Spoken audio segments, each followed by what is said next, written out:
go. All right, here we go. All right, Mayor, it's all yours.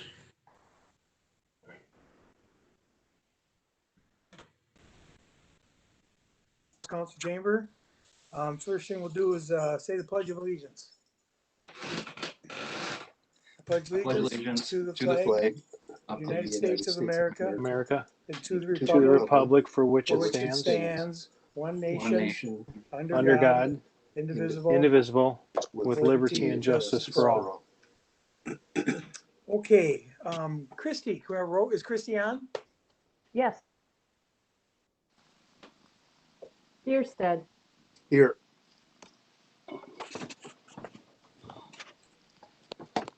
Downing. Here. Gagne. Brissette. Odine. Here. Plunkett. Here. Watson. Here. Thank you. Thanks, Christy. Okay, Scott, do you want to talk first? You want to delve right into this, or would you like to go first? Yeah, I'd be happy, Mayor. I've got a PowerPoint that we can run through for discussion purposes today. Mr. Mayor, do we have any public comments tonight? Nope. Okay, thank you. Yep. Go ahead, Scott. All right, I'm gonna get the technology to run here, hopefully.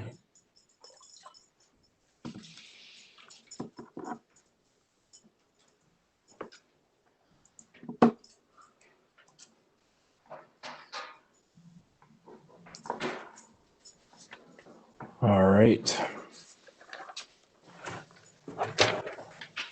Apologize if I'm looking to my right here. I got a couple screens going. So tonight's special council meeting is in a workshop format, frankly, for ability to discuss two primary topics that staff was looking for feedback. We talked to the mayor about having a meeting in this format rather than doing an extra hour or something in front of a council meeting, using a Tuesday to do that. So appreciate everybody's extra effort. Virtual meetings, we want to just update the council on kind of our operating procedures and see if there's anything that they have that you as a group have concerns about or challenges in order to meet your responsibility as a council member under the virtual meeting format. And then second, just a review of some of the council bylaws. We've had some questions about agenda setting and also speaking on behalf of the council. And when I reviewed the bylaws, in particular with agenda setting with the city attorney, it's not quite clear about agenda setting for special meetings and frankly how council members can get items on the regular agendas. And then when we looked at the kind of council speaking as a whole, our bylaws actually refer to letters to the editors, letters to the editor. So that seems like we probably could update our policy if the council wants us to review those kind of things in lieu of social media and other modes of communication. And of course, all of this is up to the council. So if council's satisfied with things as they are, that's fine with staff. If there's items that you want us to do research on and bring back for future discussion and action, then we certainly will be taking notes this evening to do so.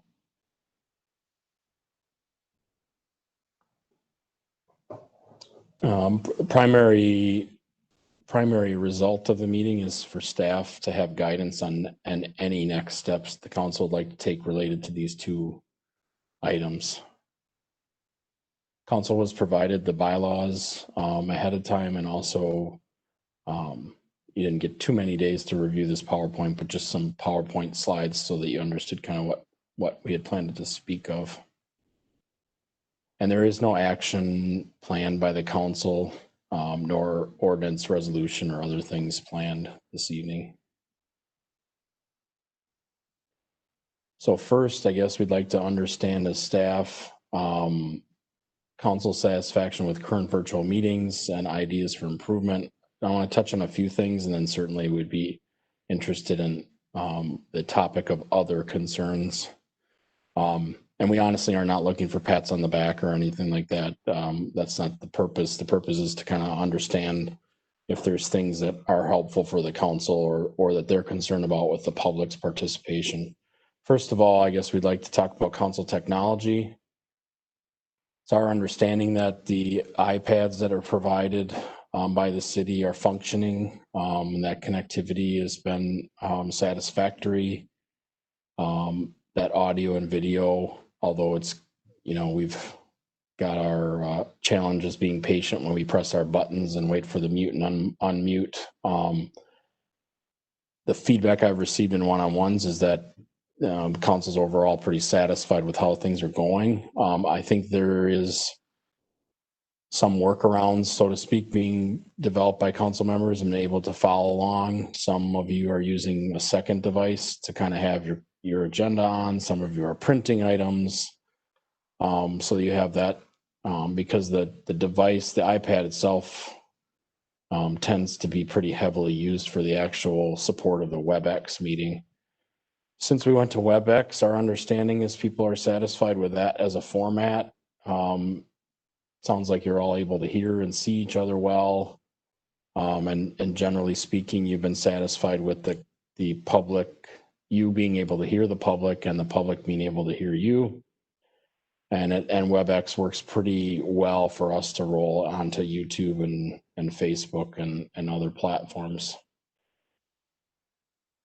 So I guess maybe before we go on to the public participation, is there any comments, concerns, or suggestions that the council has for staff regards to technology for the council itself?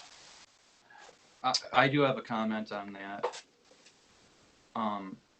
May I, Mr. Mayor? Yeah, I'm sorry. Go ahead, Sean. I have, if you go on YouTube and try watching our council meetings, you'll notice that not every council member is heard properly, and we need to do better. I don't know if it's just a user issue or what in that capacity, but I think we need to discover it and figure out how we can make it better so when people watch those videos, they know how everybody up here voted. And personally, although I know these meetings are for staff, I would much prefer certain type of content at council meetings regarding how our feedback can best be used for the public in any given respect. I understand that some of this will be used for the staff, but when it comes to certain things we talk about, I think it really needs to have a bigger audience than just the immediate. Thank you. Okay. Anybody else have anything? I just have a Yep. question, if I might. Yep. Go ahead. What are the people that are in the council room seeing of us? I mean, are all of our screens up for them to see, or what are they seeing? Yeah, so the council chambers has I believe the tile view. So it's right now they would be seeing the PowerPoint slide and then a very small preview screen. When the council has discussion, or if I take my sharing off, then they're seeing kind of what's being the tile view, I guess, which is similar to what you'd see on yours. So they don't necessarily see everybody at once. They should be able to see, because it's not the iPad, like on my Surface tablet, when I'm looking, I can see everybody. Okay.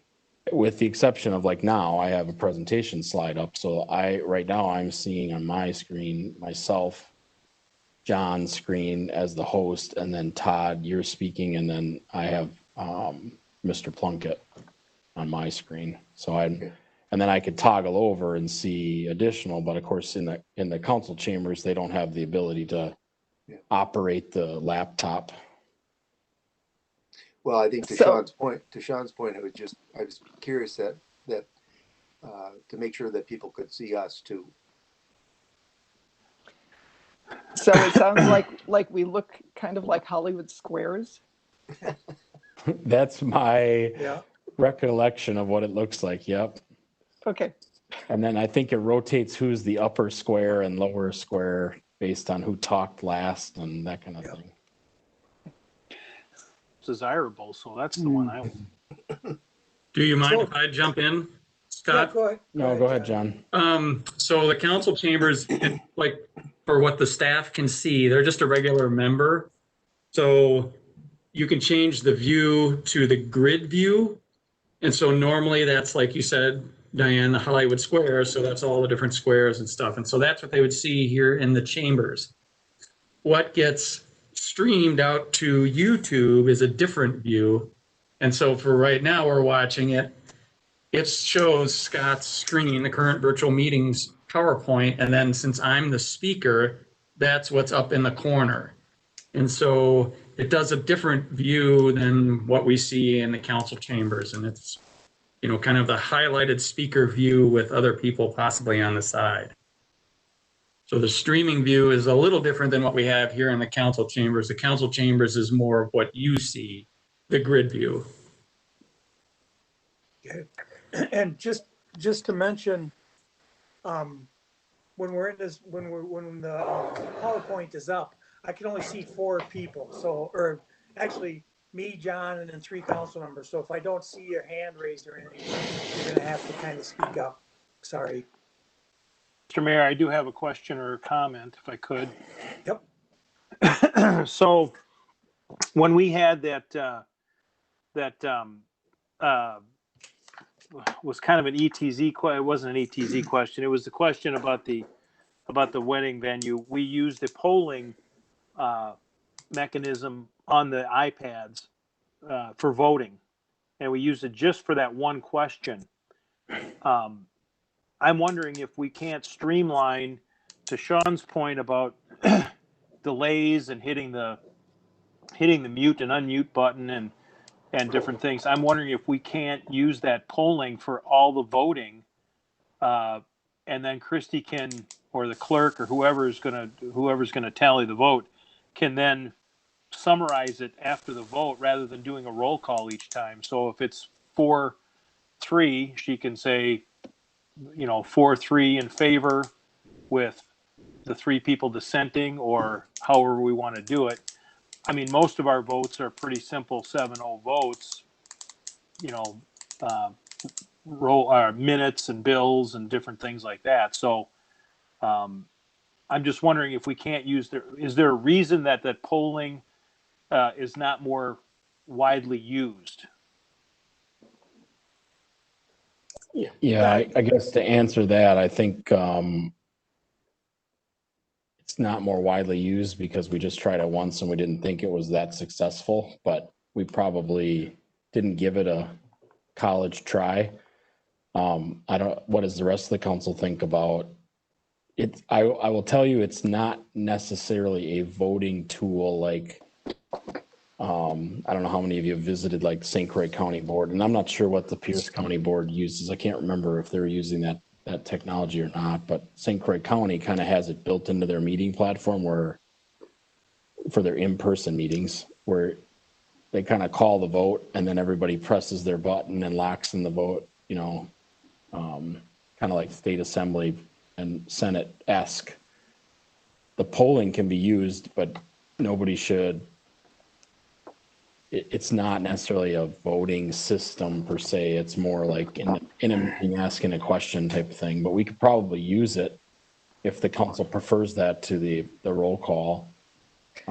We also, part of this discussion was, it may be that for when Christie reads the motion second and a vote, that then all council members should turn their mics on at that point.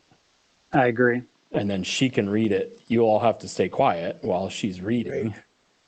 But then everybody's mic is open, and then you just say yay, yay, nay, yay. And then when the voting is over, everybody can turn their mic off again. But obviously we're kind of doing the dance here where we're doing this Walt Disney-esque production. So we're trying to get background noise out and control mics and stuff. And so it might be too, Mr. Morissette, that we try a roll call vote, but we just modify that practice to say, all right, everybody open your mic up.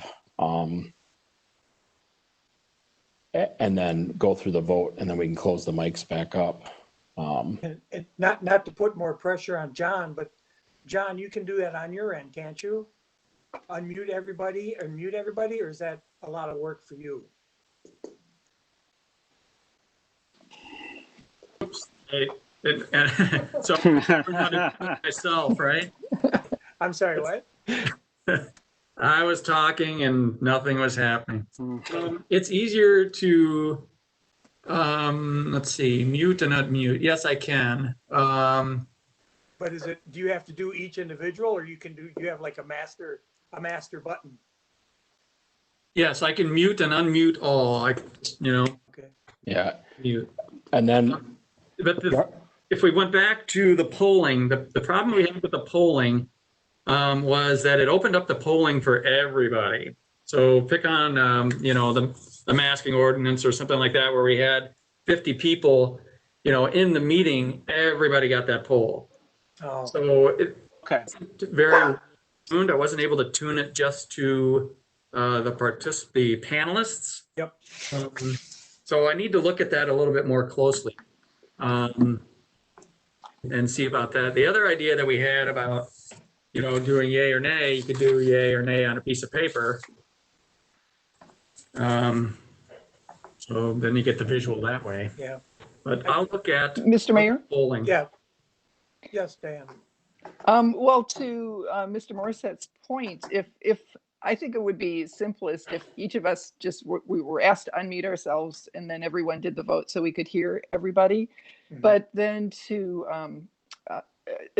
then if Christy could say, it's a 5-2 vote with, and name the people who are who voted against it, or kind of describe the vote. That might make it clearer as to who voted how. Okay. If that's I was just I agree with Diane. I thought the polling might speed up that process a little bit, because we do have those little catches where, and I found myself once or twice being on mute and not coming off mute very clearly, or not hearing my name called or something. But if we can all be disciplined enough to take ourselves off of mute when you call for the vote, and then put ourselves back on mute after the vote is done, I think that'll speed things up a little bit and make it more clear too. So we're accomplishing both things. But I agree with Diane. I think maybe the clerk, if we could ask the clerk to summarize the vote, vote was 7-0 unanimous in favor, something like that. And the majority of them are going to be that way, I believe. But we will have obviously some that are going to be split or different votes. Okay. So does everybody like the idea of, we can have John unmute us, everybody votes? Yeah. Christie will give us the count on the vote. If anybody voted nay, she'll say, so-and-so voted nay. That's how it turns out. And then John will mute us all again. I'm fine with that. and the only one thing I'm going to caution, because we're not doing that, we don't practice here live to do it, is, and I do see a lot of headphones tonight, more than normal, but if everybody's unmuted, then, for example, you'd all be echoing me right now if you don't have headphones on, That's right. and then that can get you in a thing. So I guess I'd want to know too, and this is part of this question, devices, audio, video, for those council members that don't wear microphones or headphones normally, are you comfortable doing that as a matter of practice? And, if so, we can, obviously it's something the city can provide or not provide, depending on people's comfort level with different things. I'm not actually sure what we provided you. Did we just give you the iPad and everybody came up with their own headphones, or did we end up providing headphones too? I asked for a pair of headphones and you Yeah. did provide them. You can get anybody headphones that needs them, and you don't have to use headphones. I'm just telling you that if we don't use headphones will have to be careful about your volume on your iPad because it'll pick up the bounce, so to speak. Yeah, I'd prefer not to use headphones myself, Scott. So I don't know that mass unmuting and muting will work. Well, if it's just, I mean, if it's only one or two of you that don't have headphones, it probably isn't going to reverberate in a bad way. But if everybody's on, if nobody has headphones, then I think we'd be in for it potentially. But we can, let's give this a try and see how it goes. How about everybody on mute right now? Yeah, I think we are. I'm looking here. Most of you are unmuted. So if we called the vote and said Morissette. Yes. Morissette, Yes. you're unmuted and you still sounded like you're muted. I don't know what that's about. I heard him. So maybe we don't have a problem with that. Or maybe we'll have more problems. We'll see. Does anybody need it? We can try it. So let's do that for voting. Is there anything other feedback about things during the meeting, audio, video, device wise, that the council thinks would be helpful? I just wanted to say one thing real quick, Scott. It's part of what we were first talking about. It should be who is for something, but also who's against, not just who's against. That's kind of how I feel about it. Yeah, and we don't have a problem getting more formal. I think it's actually helped us a little bit as staff. I mean, so it may be too that we'll talk to the mayor about this a little bit, and we can have the clerk actually read the motion as she or he understands it, and then take the vote, and then deliver the results. So we can,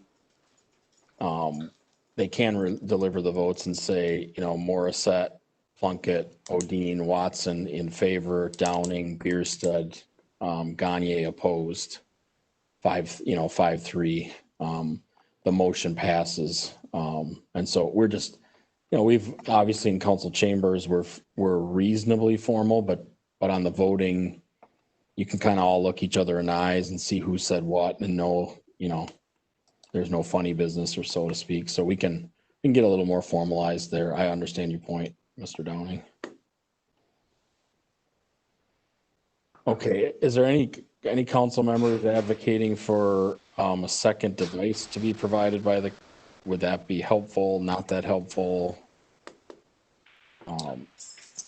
If we had a device that would provide service, that might be helpful for me at various times. Okay. You know, not sure about tethering my phone to this device or that process. So right now I've got this running off a router at home, but AT&T doesn't have the most reliable internet. Library spots. Yeah, and we Yeah. we certainly have the ability to provide hotspots. So if that's, I think it's new territory for all of us, but we're well reasoned to provide council.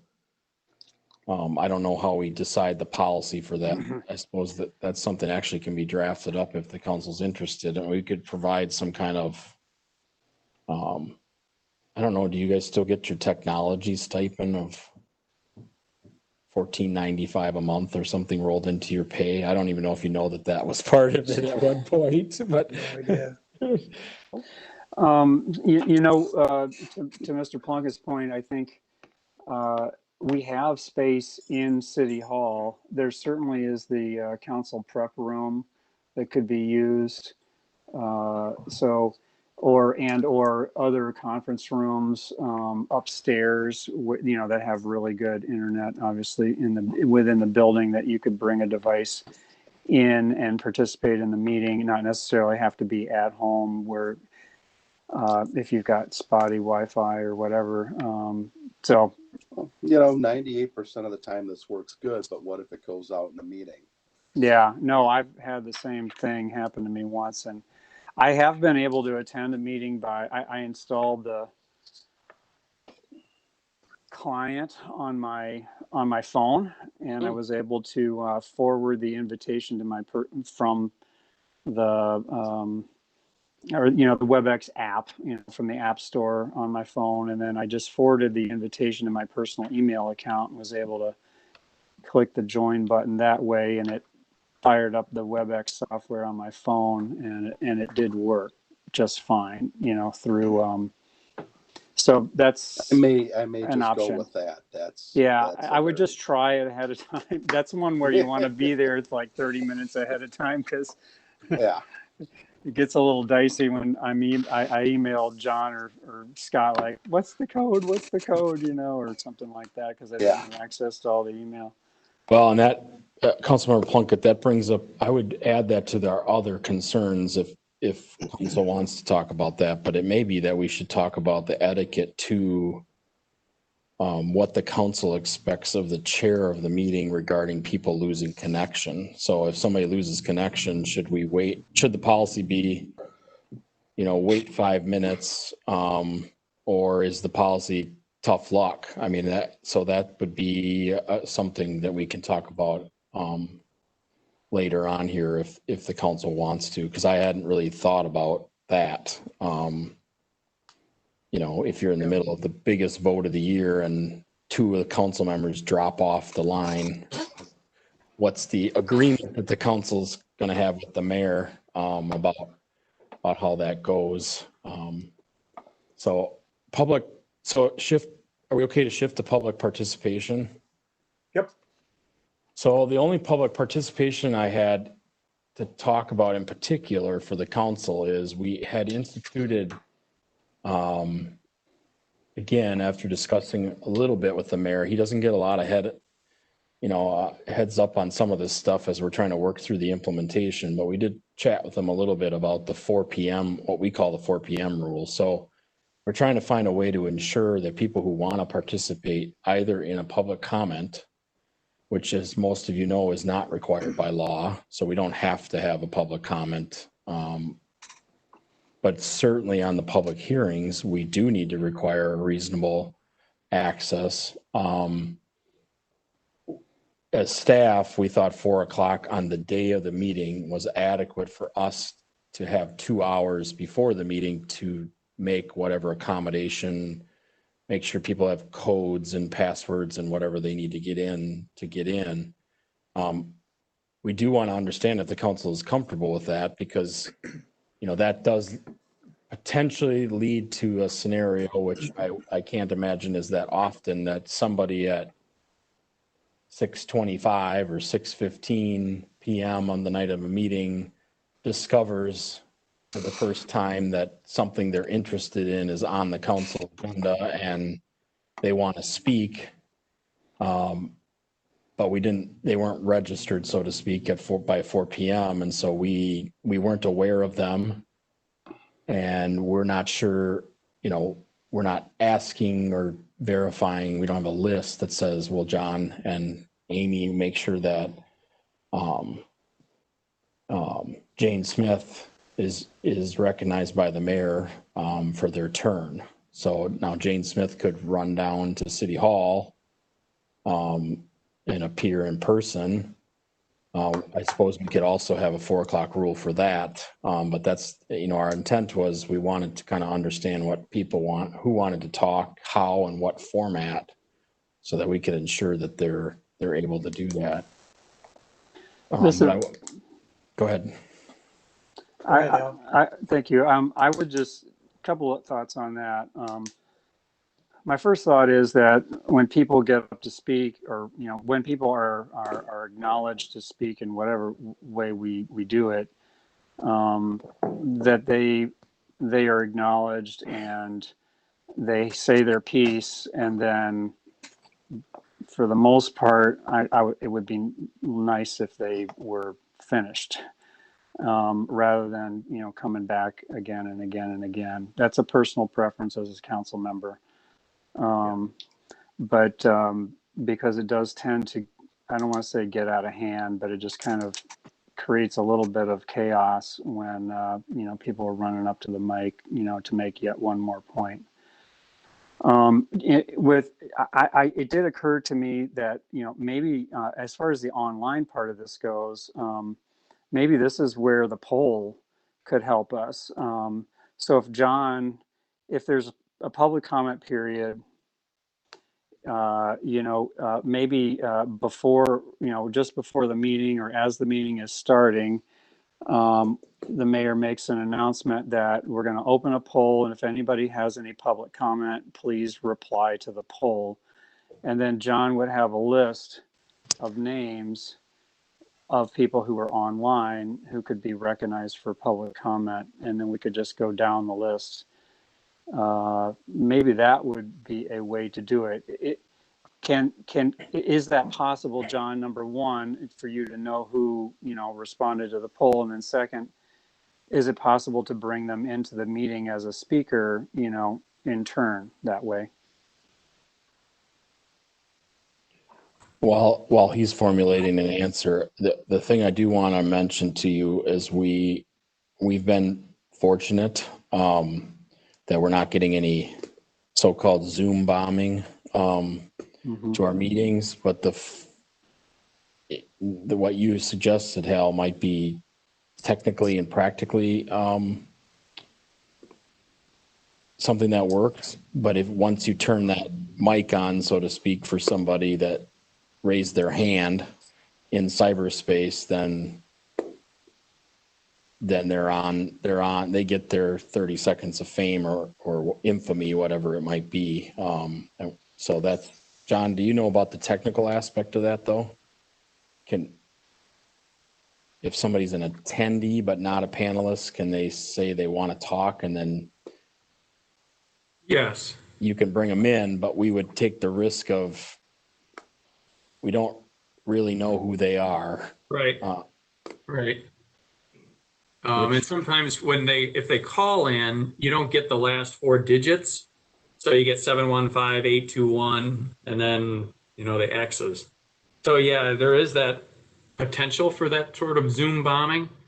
And even if they put their name in, you're not necessarily, assured that it is who they say they are. But, you can mute them pretty quickly. So they won't last too long.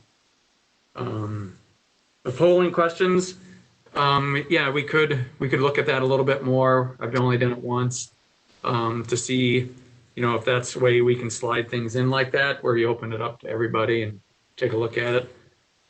So that would be something to practice. So I have a comment if I could real quick. So do I.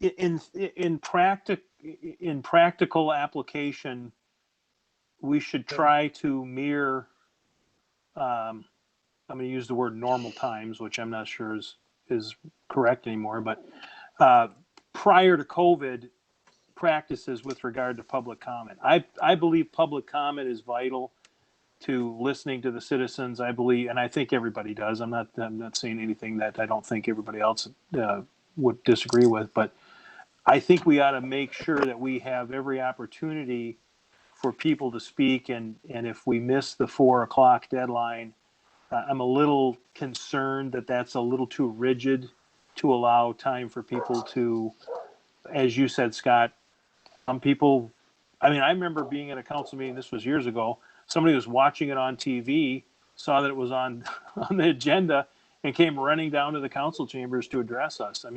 Those things happen. They're rare. They don't happen all the time, but I think we ought to make every accommodation possible for people who either A, want to call in, or B, want to walk into the chambers and address the council during a meeting. I think that's critical.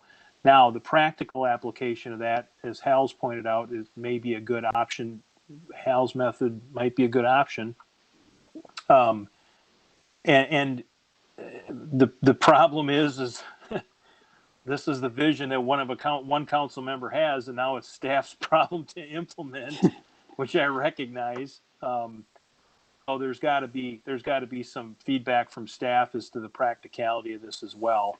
But that's my that's my philosophy when it comes to public comment. We don't get enough public comment as it is.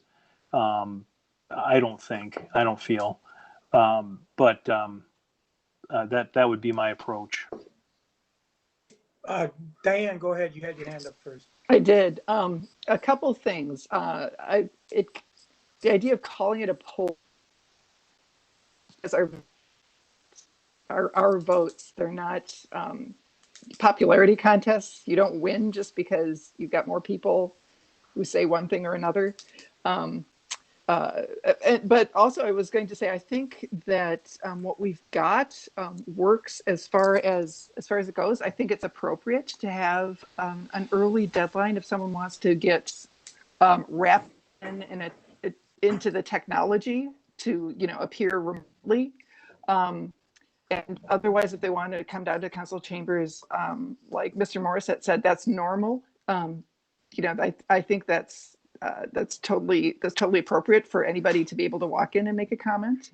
And I'm also wondering if there might be, some way to include maybe email. So you don't get in under the 4 o'clock deadline. You can't come in or don't want to come in. And you can maybe email something brief to be read on your behalf into the record. I agree that public comment is important, and we ought to have like a multiple ways that you can do that. But I don't think we have to make it entirely convenient for for any one type of comment. Hey, John, Mr. Mayor? do you know if, hang on one second, John, have we had any complaints about people not being able to get their comments in, or that they don't like the way we're doing it, or they wish they would do something different that you know of? The only time that really comes to mind was the wedding venue conversation. Okay. There were some neighbors that, got to the party late and, wanted to participate a little bit that way. They were attendees and they had messaged me, and by then the water was over the dam and the moment was past for the public comment. But that was a specific type of meeting, and that's been the only one. Okay. So I just want to be careful we don't make a complicated situation even more complicated. Mhm. And nothing we do is going to be perfect, that's for sure. So I'm sorry, I think who wanted to go next? I'm sorry. Mayor? Sean, then after you, Mr. Plunkett will go. Go ahead, Sean. Thanks, Mayor. So what I'm about to say, pertains to all ages, but specifically, technology and aging play a part in life. And I can tell you that our ability to communicate effectively becomes more difficult as we age. And part of why I'm saying this is I think we need a route, a more direct option for people who don't necessarily have the ability to go as virtual as we are. So if they want to call in and they have an account that they've verified with the city, that they could leave up to a 60-second comment, full minute, regarding a subject matter, so it could go into that time period of up to our meeting. Keep in mind, we'd have to develop a process of verifying it, but it would allow for all ages to easily, and I use the word easily, be able to directly communicate their wishes as the public with us. So with that, thank you, Mayor.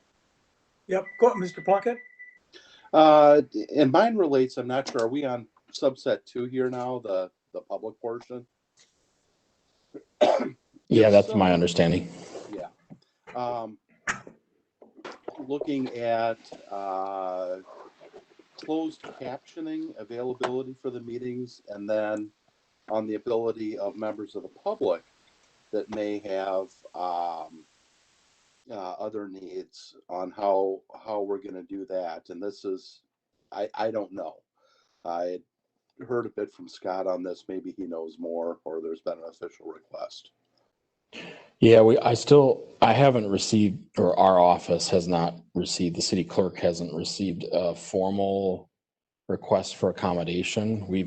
There's been a couple Facebook comments. They weren't even messages directly to the city.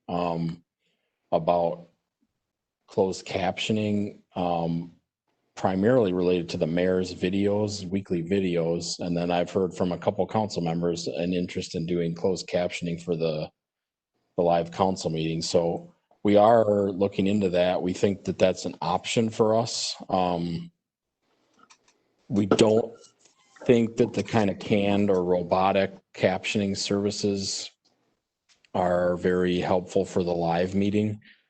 After the fact, they work fine. I mean, you can, once the video is in the can, so to speak, then you can use a number of tools to kind of subtitle, I guess would be more of the appropriate term.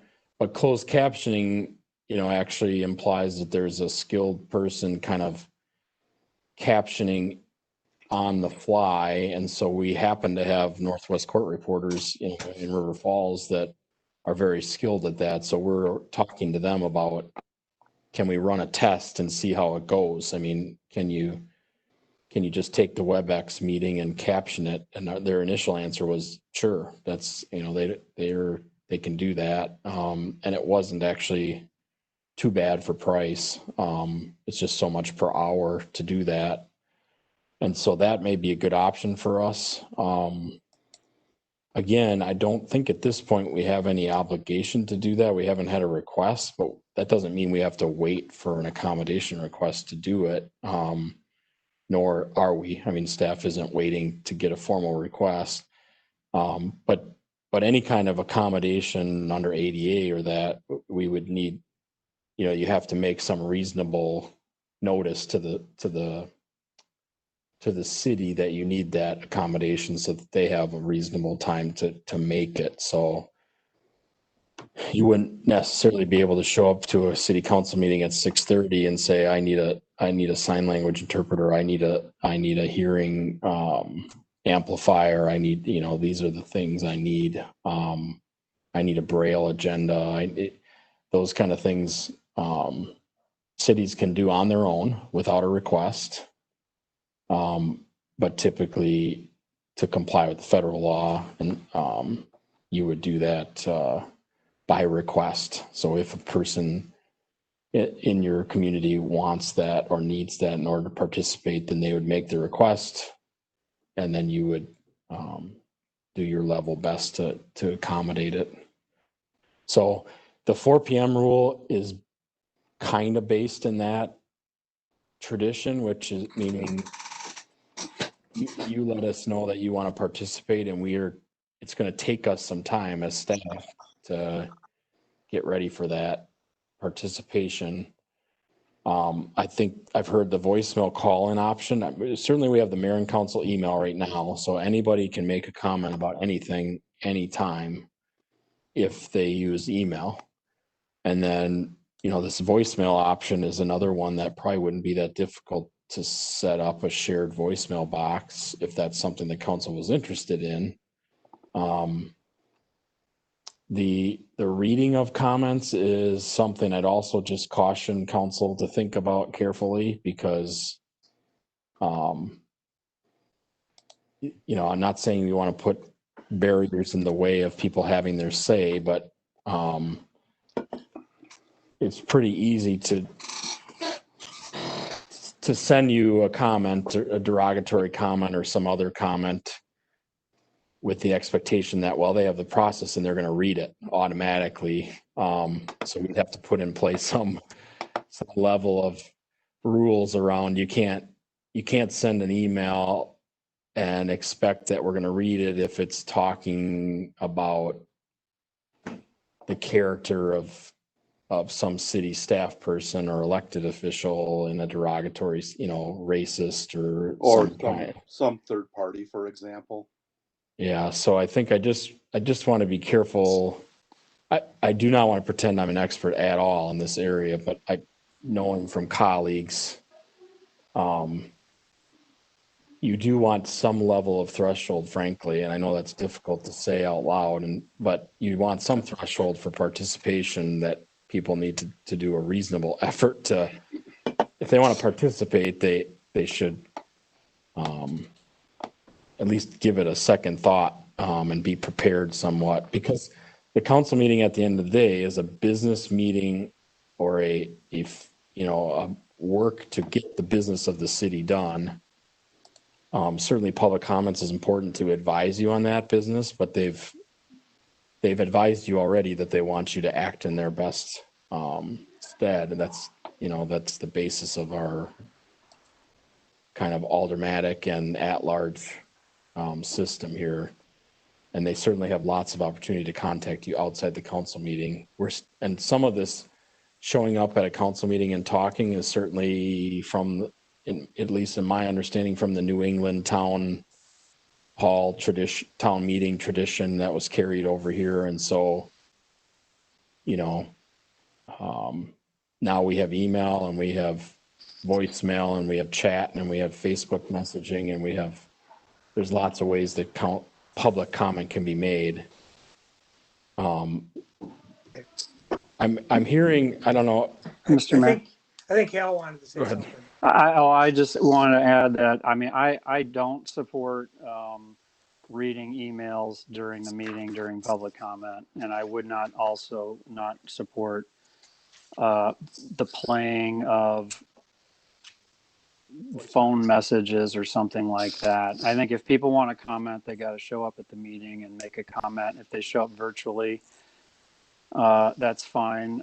If they show up in person, I think that's fine too. But I don't want to sit, they can email us all they want, but I don't want us reading their emails, and editing them down to, X number of minutes or whatever. I think it's a slippery slope that we will regret going down if we do that.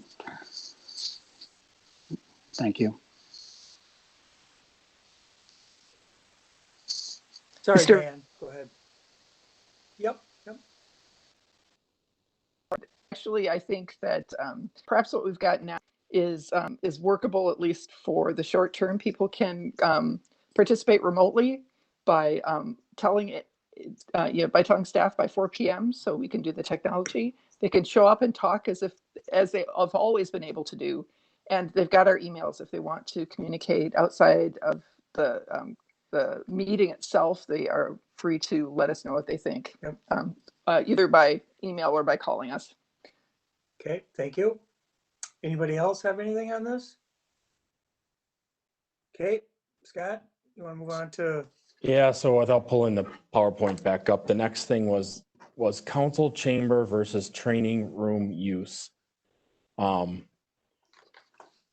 guess the staff wanted to understand if there was a strong sentiment by the council that only the council chambers, with the exception of like the elections or something coming up, would be used for the public to have as their main room, or if the council would be willing to consider the training room as kind of a regular place for these virtual meetings to take place. And we haven't developed strong feelings as staff yet, but the training room was relatively easy to set up. The sound we thought was much better for the participants. So those people coming in person to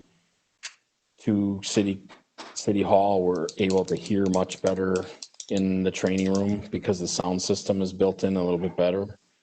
Obviously, we're going to try to fix the City Hall, the council chambers. At some point, we have a project for that, but just generally want to understand, and should we not even go down that route? It's got to be in the council chambers, or is the council willing to entertain the idea that the training room would be used for the public to participate in council meetings virtually? Are you talking about people that have comments or people that just want to watch it? I'm talking about we'd actually use that room as the room people show up and sit in, and the podium, so to speak, is there, and they've got the big screen and the sound. Have we ran into problems already? I mean, with this, is this something we're having problems with? Not people being able to do whatever they want to do? We have a few conflicts with elections. That's it for now. But we're also talking about this for like a virtual park board meeting or utility advisory board meeting, could you have the utility advisory board meeting public participation portion be in the training room rather than the council chambers because of the things we mentioned? The sound seems to be better, the pictures, you got a bigger screen. Oh, okay. But it's, before we do any work and looking into that, we wanted to know if the council's like, don't even think about it. The council chambers is where it's gotta be. Cause I've been in cities where that was the case. Okay. I think Mr. Plunkett wanted to say something. Seeing as how the reason why we're doing these is COVID-19, I haven't actually measured those two rooms, but I believe the council chambers are significantly larger. And it would make sense to me to provide as safe a place as possible, especially because some people seem to take off their masks when they're speaking. And when you're speaking is when you're enunciating words and throwing out particles. So just from that standpoint, I would want to have it in the safest, largest space that we have available.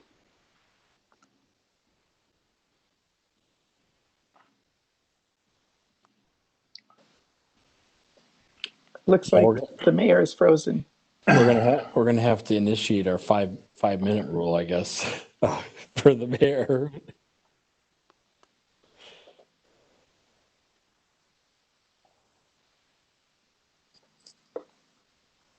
Well, So Scott, if you're just looking for feedback from the council, yeah, I understand where Ben is coming from. I mean, part of it is also, how good the ventilation is in either room. But if it's easier for people to see and hear, I'm cool with it being in the training room. I don't think that there's anything magical about the council chambers except maybe size.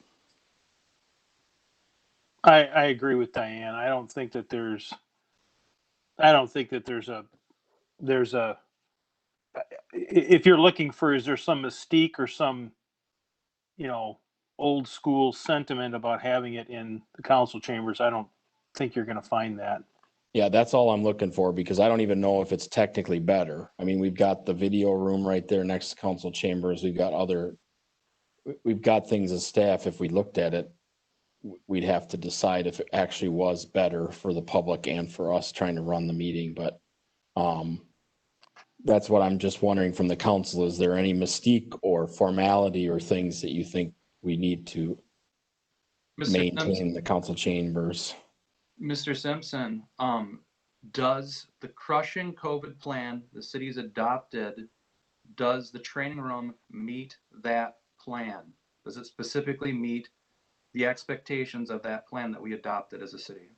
It would. I mean, I think the gallery or the viewing space, so to speak, is about equivalent. I think Mr. Plunkett's correct square footage wise. I think there's probably a larger volume in that, but all of the public right now anyways is in front of that first screen. So they're, the 9 chairs or whatever that are in there are in a space probably the same or smaller than what the training room is for their space. But I think what I'm hearing from the council is there isn't anything about the council chambers that you feel all citizens will just expect that that's where they participate in a public meeting at. If that's the case, then we're not talking about running out and making changes. We just wanted to know if there was the flexibility to do so. And it sounds like I would categorize what I heard as maybe. I'm flexible. I don't have a problem with it.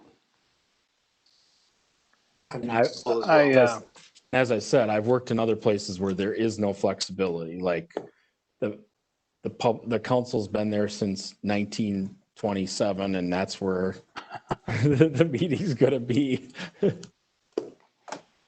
I hate to pull an Al Haig here, but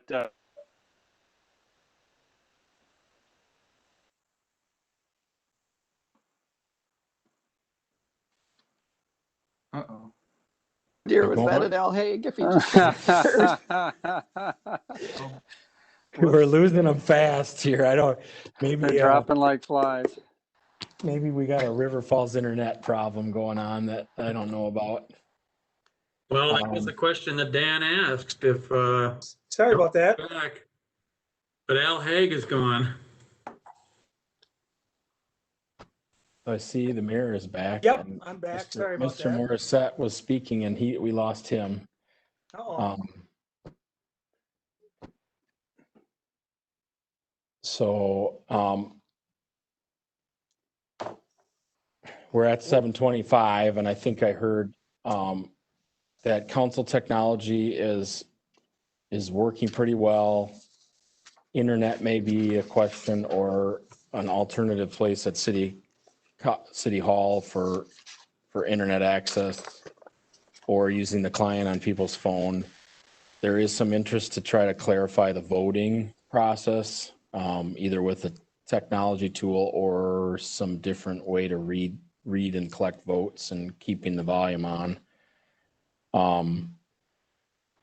I heard some concern about restricting the public comment related to the 4 p.m. But if it is restricted, people are more inclined to restrict it for the virtual participants and maintain kind of impromptu ability to talk to the council by coming to the council chambers. And then looking into voicemail, some kind of voicemail box that people could make comments to, and then publicizing the email. And I don't know if Mr. Morissette wanted to have a last word on council chamber use versus training room. But then the last one, or the one that last point, is other concerns. So is council concerned about having a formal rule about connectivity issues, or are they comfortable letting the mayor determine that? But I think so far we've waited. If anybody ever has an issue, I don't know if we'd want to wait 10, 15, 20 minutes, but usually knock on wood, they've been solved within, 4, 5, 6 minutes with John and Mike taking care of everything. But Yeah, and certainly the expectation is the hotline, so to speak, is either my mobile phone or a text or message to John, yeah, or Jason Stroud or somebody, and then we can, kind of let everybody else know, attendees know, well, the mayor texted me, he's trying to reset his computer, he'll be back on in 2 minutes or whatever, so. I think waiting 5 minutes is reasonable. I don't think we should hold the meeting much longer than that. I don't know. Well, Mr. Morissette texted me and said that he's restarting his router and that we could keep going. So, but he's trying to get back in. So he's disconnected and he'll connect here in a sec. There he goes. Other concerns related to current virtual meeting format that we should be aware of as staff?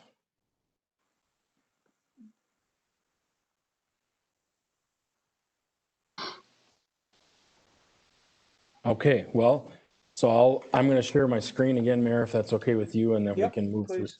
move through that. Just give me one moment.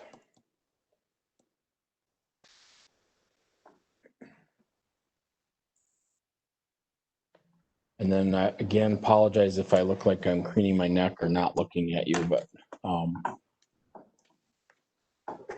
got the dual monitor thing going here. So I appreciate immensely the feedback from the council. You certainly can provide, you can continue to provide that on a one-on-one basis. But I do think it was helpful to have the group talk about those issues and bounce things off each other. So to that extent, that's what the discussion of the bylaws is. I'm not starting with the assumption that there is a dissatisfaction with the bylaws.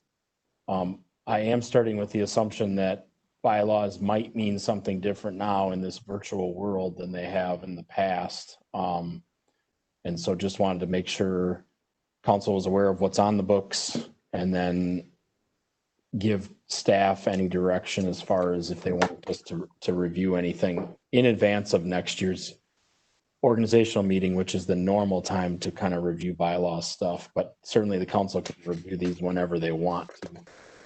Bylaws were adopted by a resolution in 2011.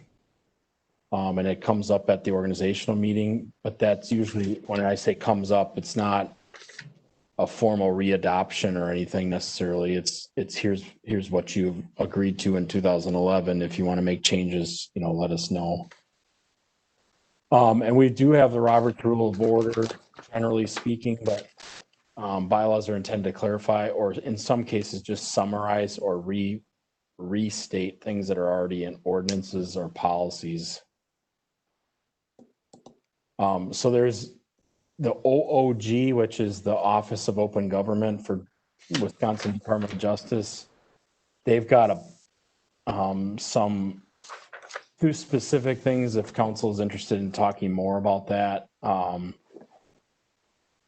The general advice I've received from the city attorney is that we are unlike Minnesota, or he didn't put it this way, I'm putting it this way. Unlike my counterparts in Minnesota who are now struggling with some rules about council members' houses not being public places, and therefore can they join meetings virtually from their house, and how does that work? And then they have a limitation on the number of meetings that can be done virtually. We don't really have that in Wisconsin. Wisconsin allows councils to kind of meet publicly as they see, obviously with not free reign on doing it any way you want, but as long as the public has reasonable ability to monitor the activities of their government, meaning open meetings, access to the meetings, virtually or otherwise, we have the ability to do this virtual format for a long time if that's what the council chooses to do.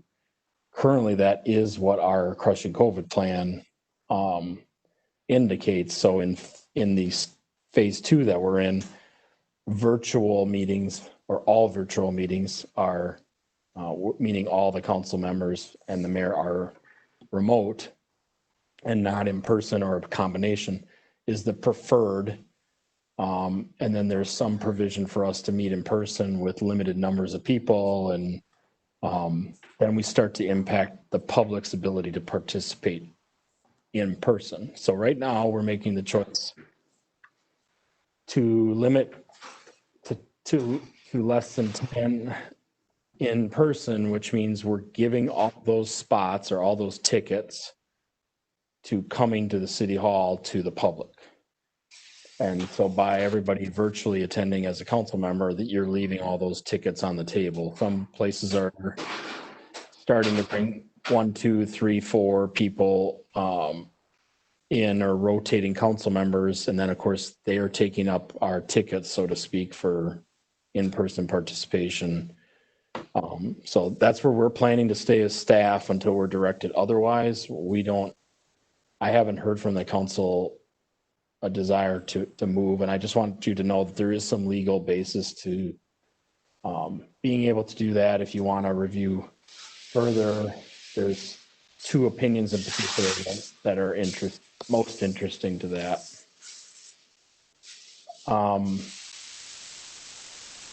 Now, the bylaws do incorporate things that are already in statute or code. So even if you didn't have the bylaw, it would be the rule.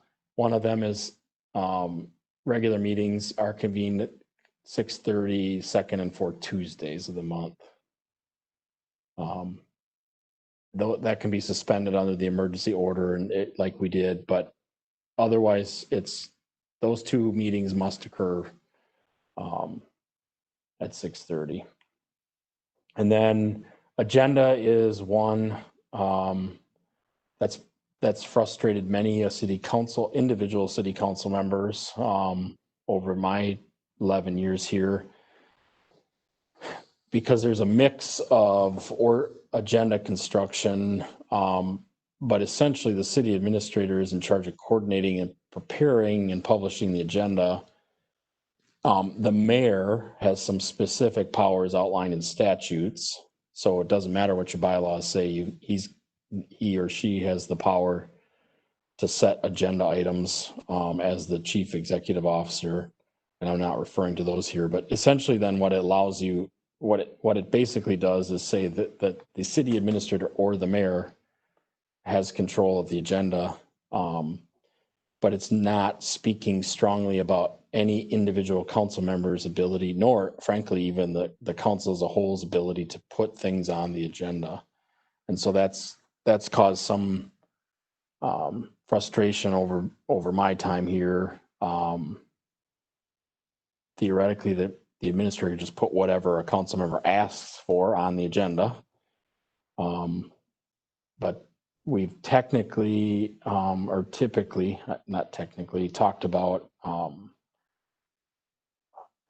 that with a couple council members. So the agenda is normally distributed by 5 o'clock electronically on Thursday prior to the meeting. So before I go into the whole agenda setting, is 5 p.m. a specific question for council from staff is 5 o'clock on Thursday still adequate? Yes. Yes, it is for me. Gives me several days to read it. Yes. Sounds like it is. Okay, good. That is adequate time for staff, I think, in most cases. So we'll stick to that. Hey, guys, time. Yes. Mr. Mayor. The 5 p.m. on Thursday is certainly adequate for me. I will say that, for the public, I think it can be difficult. And, a person who is, doing some effort, but, is just generally trying to understand what's going on. If there's something that they really care about and it comes up on an agenda at 5 p.m. on a Thursday, and basically they have until, Tuesday to get their friends together, figure out how they can get people down to City Hall or whatever. It's not really a lot of time, I think, for the public to be able to, or members of the public to be able to kind of react and put their thoughts together and be able to kind of understand what's going on, and I've encountered that a few times. I just want to put that out there for folks, because I think I do think it's difficult for the public. Mr. Mayor?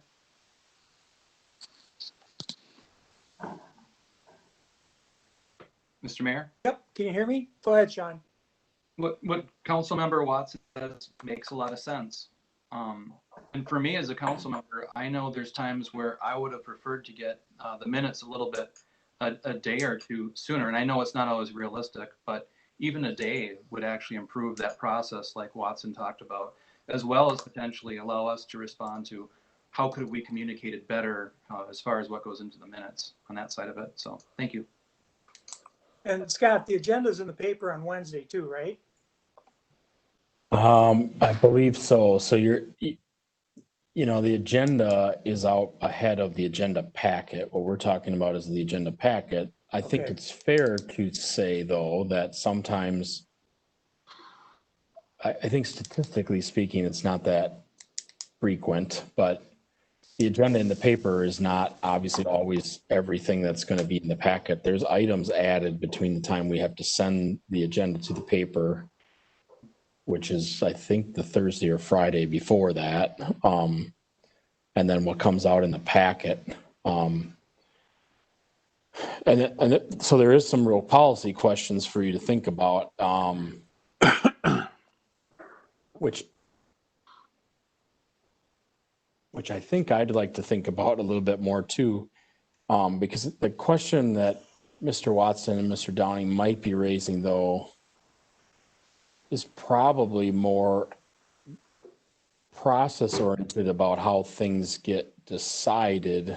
I'm trying to think of good examples, and that's why I'd like to think about this a little bit more if you'd give me that liberty, and then get back to you, because most action items that come to council are not going to just show up in the packet on the Thursday before the Tuesday and they're voted on and it's done. There usually is quite a bit of lead up, and there may be even action at a committee or something else that happened before, but I can't actually say that that's the case with everything. I mean, there are scenarios where something in theory is dreamt up or needed to be reacted to.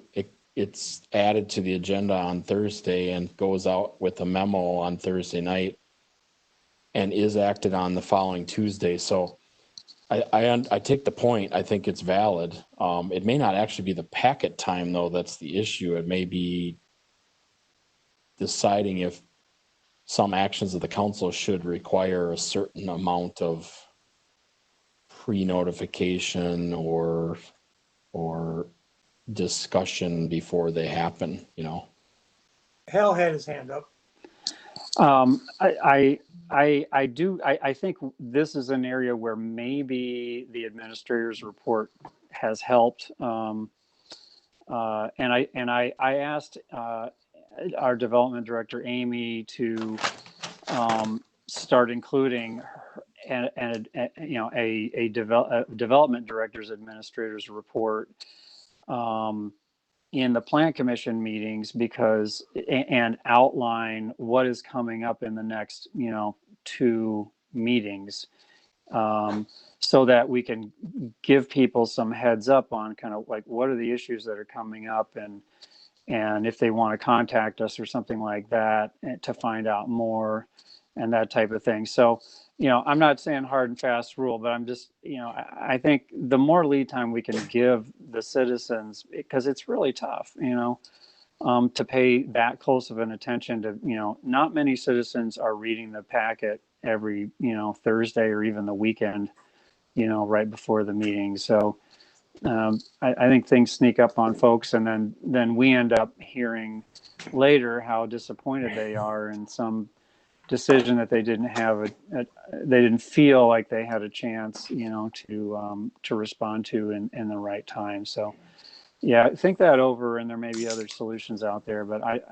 those are my thoughts. I appreciate your listening. Go ahead, Diane. Thanks. I just want to, I know we want to give citizens a heads up as soon as possible, and we want to inform them as well as we possibly can. Actually, I'm hoping the eSource is helpful in doing that, our new online newsletter. But I also just wanted to state that the only thing we need to do by law is 24 hours ahead of time. So I think we're already doing way better than that. That doesn't mean we can't do even better than we are now. Okay. Just Anybody a else? comment, Mr. Mayor, and I apologize. I ended up falling out again on my connection. So if this has been said, I apologize. But the other thing is for most major actions we take, ordinances, it requires 2 readings. So it provides a built-in two meeting gap for that information to get out. Now, there are some actions that we take that are not, don't require a 2-week notice or a 2 meeting notice. But I think for most large items, more impactful items, we've already got the 2 meeting requirement, the 2 readings in place. So I guess I agree with Ms. Odine that we've kind of, we're complying with the law. We're complying with what's reasonable, and there may be times when we come up short or people feel like we came up short, but I think we're doing a pretty good job of getting that information to people. As I look at this and compare it to some other government entities in the area, the portion that I find very useful on the city website is that we've got all of the meetings listed there. But I found some organizations, I think Pierce County does this, where they have a calendar with all of the meetings listed on it, just your month calendar. And that I found to be very helpful so that you can just see on the calendar visually if there's a meeting coming up instead of having to scroll through the whole page to see if there's something for a subset. Some other division of the government that is having a committee or a commission that's having a meeting. Yeah, and I think we've got a calendar out there, but I'm not sure it's as accessible as it could be for people to find. I think I'm not looking at our website, but that's something for us to keep in mind too. So I think the feedback I heard is that for the council, for decision-making purposes, given the lead time you usually have and the fact that you're not really surprised by a lot of the items that end up on the agenda, Thursday by 5 o'clock works for you.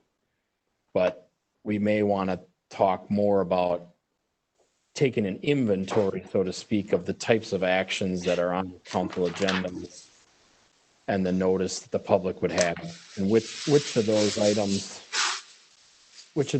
is Thursday at 5 o'clock the only time the public kind of first knows about stuff. And so see if there's a way to address that through our various sources. So Go ahead, Ben. And then to follow up on our agenda setting procedure here, what do we have in place for council members to get an item on the agenda? yeah, so I'll pull up that PowerPoint and we can, so if it be respectful of the mayor and you here too, that I'm not running this meeting, but I'm trying to help navigate us through. So I think we're done with is the packet out fast enough? It sounds like 5 o'clock on Thursday is good. So I'll share. I do have one comment to that after you're done speaking, if that's okay with the mayor. And then I'll bring up this PowerPoint here. I'll try. Okay. So Sean, did you have something on the packet?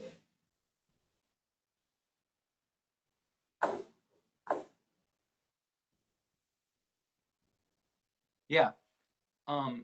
I guess my question, and I kind of know the answer, but I was curious what, if there could be anything to improve it, is as council members, when we get the packet, we don't necessarily know what the minutes are going to say. And sometimes we want to communicate them better, which oftentimes puts us at the mercy of being at council to do it instead of just requesting it in. Is it possible we could potentially get the minutes sooner so we could communicate better and more effectively, getting back to the city with it?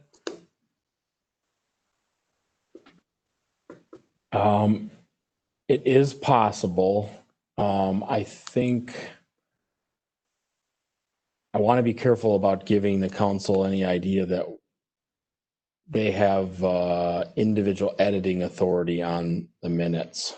So best practice, as far as I'm concerned, council member, is the clerk takes the minutes as best as they're able to reflect them. And if there is a technical issue, then certainly a council member could let us know that something's spelled wrong or somebody was not there or the vote was wrong. But if it's actually how the minutes are taken, then I think the best practice really is the council member suggesting that and trying to get the rest of the council to amend the minutes At the meeting. at the meeting. I agree. Yep. Thank you. So let's talk about agenda setting. So I talked about regular agendas. So as I understand it today in River Falls, essentially general agenda items for our regular council meetings is up to the mayor or the city administrator. The city administrator obviously is expected to work on the council's behalf. And so for items that the city administrator believes there's a consensus or significant level of support, it doesn't make a lot of sense for me to not put something on the agenda. The real tough parts are when I think there's maybe one or two or even three council members that are interested in an item. It isn't necessarily on the strategic initiatives list. It isn't triggered by an action of the plan commission or others. And so there we sit with, if basically what I've been doing is if the mayor isn't in favor of putting it on, I don't put it on.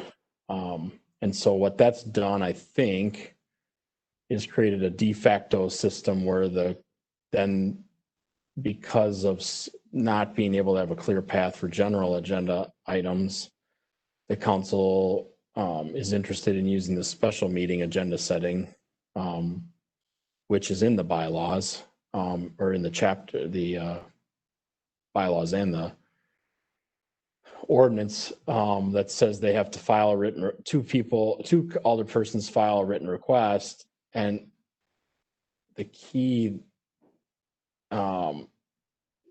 this legal construction is interesting because it says may be called, not shall be. And so I asked the city attorney how this would be interpreted, and he suggested to me that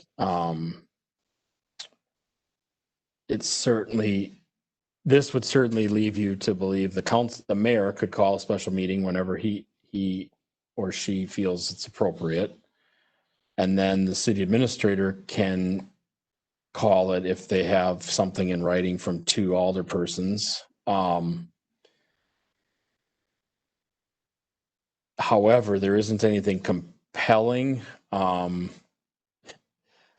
favorite part of Attorney Gerhardt's opinion to me was the plain meaning of request is the act of asking politely for or formally for something. So it's not compelling the city administrator to do something, even though obviously I want to please my bosses by fulfilling their request, but I don't fulfill requests individually. So in the specific instance of the mask ordinance, we had the resolution that was coming forward, and I felt that the request to put the ordinance on could wait to see how the council sat with the resolution. Then the governor passed the mask rule, which in my mind didn't compel me then to put the ordinance request or have a special meeting for ordinances, but you certainly could have I could have interpreted it that I just want to go forward with that. So the 6211 state statutes is really the only thing that can compel a meeting, and that's the mayor. So the council, I'm suggesting the council needs to decide if you want something different than you have, which is you can politely ask the city administrator to put something on the agenda. Obviously, the city administrator wants to please the council as a whole, and so is not going to often get in an argument or fight or denial of things, but it sometimes may, and has the right to do that according to the city attorney. But the only person that really can automatically put things on the agenda right now is the mayor. And the administrator can do that. But I'm typically doing things that are in the good order and course of city business. So something happens at a plan commission and then I make sure it gets on the next agenda, or we have a strategic initiative or a contract or something else. And certainly I have some wide latitude. For example, this meeting we're in right tonight, to call a special meeting. The mayor could have said he didn't want a special meeting and I still could have put one on this evening. So the real question here is, does the council want something different or more to be researched? For example, does the council want us to research having some automatic agenda setting powers for the council, meaning, at every regular council meeting, there's some kind of agenda item that says, discussion of items for future agendas or something like that? Or does the council want to change may to shall? If there's a written request from 2 council members, there shall be a special meeting called. So those are things, and there's plenty more, I'm sure, within your purview as a council. But I do think it would require some formal action, meaning staff would need to prepare something for the council to either amendment to the bylaws or an ordinance or something, because right now there isn't anything in the charter ordinance, the state statutes, or your bylaws that really gives any council member any independent authority to put something on the agenda. So that's a long-winded way of saying, is everybody okay with that or not? I think that's what I have for agenda setting. So I'm going to unshare the screen again so you can all see each other, and Mayor, you can help us through this conversation. Oops. Yep, Mr. Plunkett had his hand up. We've got conflict here with Robert's Rules of Orders. We seem to be following Robert's Rules of Orders a lot, and one of the processes in there allows an agenda change during a meeting. That is, of course, in conflict with the Wisconsin open meeting law.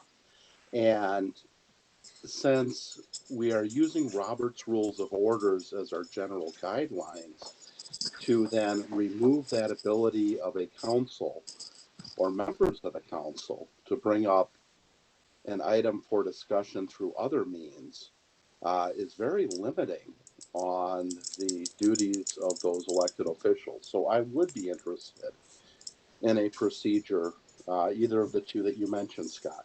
Thank you. Mr. Diane, Mayor, you had your hand up, Diane?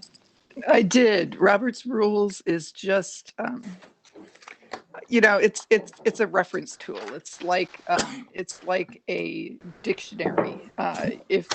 But you can define a term differently by law than it is defined in a dictionary. So Robert's rules is always like the lowest common denominator. Either our ordinances or our operating rules or state statutes takes precedent over Robert's rules. Although Robert's rules is a very, very useful tool. And what I wanted to say about our current situation is that it seems to rely on the ability to work together and to persuade each other. That maybe, the idea that we have is has enough support to talk about, and I don't think that's necessarily bad. But I can see where having something a little more formal as to how that circumstance works might be a good idea. And Sean, you had. thank you, Mayor. I think it makes a lot of sense to allow 2 council members working with the city administrator, because as a person who sets the agenda, he also understands the volume of what's going on to it and what's realistic. So I'd say 2 council members and the administrator within reason, or a council member and the mayor for that matter as well. So, thank you. Mr. Mayor, I've got a comment or a point of view. Yep. Go ahead, So, Mr. Morissette. in my time on the council, I've only seen that I can recall one time where 2 council members gotten together and asked for something to be put on the agenda. And if I remember right, it was Mr. Kafflish, who happens to be trying to get hold of me right now. And I can't remember who the second one was, and it was with regard to the statue in Veterans Park. Scott, is there anything you can help me with my memory?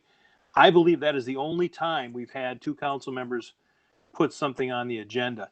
The reason I'm pointing that out, there might be more, but the reason I'm pointing that out is because it's been used very judiciously, very limited in its scope. And the reason it has is because there are other mechanisms and other things that go to build our agenda and build how this council works.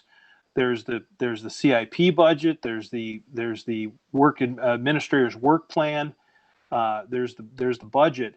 And if we have situations where two council members are going to be throwing stuff on the agenda and dragging staff off task with different items just on a whim, we are not going to accomplish the things that we as a group will come around to say these are our priorities. In my mind, that agenda setting has to come up prior to in that planning process. That helps us set future agendas. Now, does that mean if something doesn't come up and we need to make a quick movement that we don't do it? No, that's not what I'm saying. But what I'm saying is that I don't want us to start using two council members as a mechanism to just start throwing things on the agenda and dragging staff through the process of preparing information and getting that stuff done. I think, as Diane has mentioned, and again, I apologize because I just dropped out again. I had to reboot. I really want to see the seven of us working together along with the mayor and the city administrator to come to some consensus to say this is important enough that we need to ask for this to be put on the agenda. I think that's important for the inner working of this council and for us to be effective as the electorate has put us in the position to do.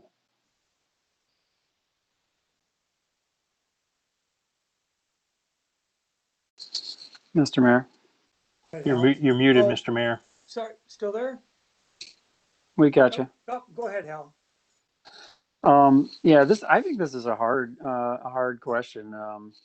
I'm kind of two minds, but I have, I would like some clarity on it, to be honest, because there have been times when I think that when I wanted to get something on the agenda and I didn't really, kind of the word that I understood was kind of the two council person rule, and I think or thought, and I think that probably came from Scott at one point in a conversation with me, like, well, if one or two of you come to me with an idea, most likely we'll get that on the agenda. But when there is a conflict, with the mayor, between council members and the mayor, I think that's where we put Scott in the squeeze, and we end up having to,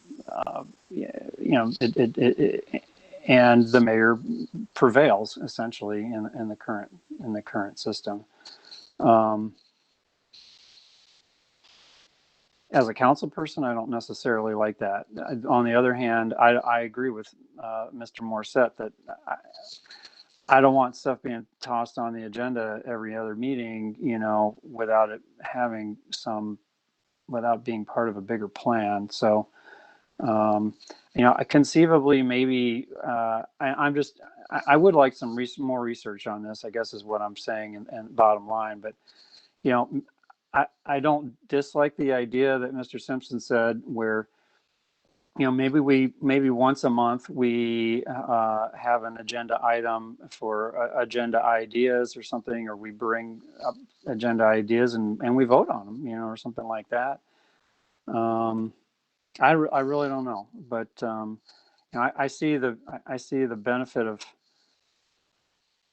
keeping a little bit of a lid on it, but at the same time, it really can be frustrating as a council member if you're on, if you're trying to make something happen. Mr. Mayor?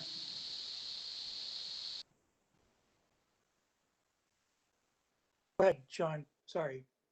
So I think that we do need to have a process that allows representatives to express what they feel the city needs in any given sense. Of course, I would also agree that we need to take things into consideration. And that's why I trust our city staff in this sense, being Scott Simpson. is this appropriate to be on the agenda now? But also work with the council and the mayor to figure out what is appropriate for setting the agenda. That way we get the best results from our elected officials. Thank you. Okay. Anybody else have anything on this? Make sure I'm not missing somebody. Ben, go ahead. Thank you, Mr. Mayor.